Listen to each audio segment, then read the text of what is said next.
దసరా రోజున నేను ఇచ్చిన మాట ప్రకారంగా 15,000 రూపాయలు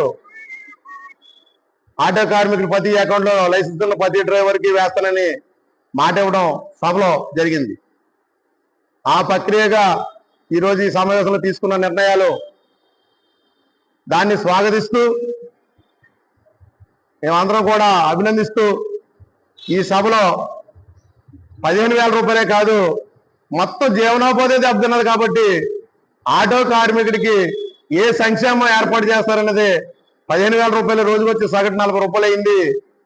ఇది ఎంతవరకు సమంజసం? భవిష్యత్తు కార్యాచరణ ఏమిటని ముఖ్యులు అడగ్గా రేపు ఉదయం 11 గంటలకి మన సమస్యల మీద గత సంవత్సరం 15,000 ఈ సంవత్సరం 15,000 30,000 రూపాయల అకౌంట్లో దశమికి వేసే విధంగా కలెక్టర్ గారికి మెమరాండం ఇచ్చి 50 సంవత్సరాలు నిన్న ప్రతి ఆటో కార్మికుడికి పెన్షన్ విధానం సదుపాయం ఏర్పాటు చేయాలని ప్రభుత్వమే ఎలక్ట్రికల్ ఆటోలు రిలీజ్ చేసి సబ్సిడీ ద్వారా మంజూరు చేయాలని ఈ సమావేశం తీర్మానం చేస్తూ మేము దశమి రోజున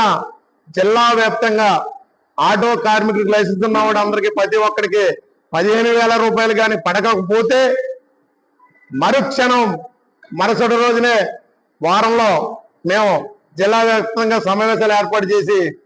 మరో ఉద్యమానికి శ్రీకారం చుట్టే విధంగా ఈ సమావేశంలో తీర్మానం చేసుకోవడం జరిగింది.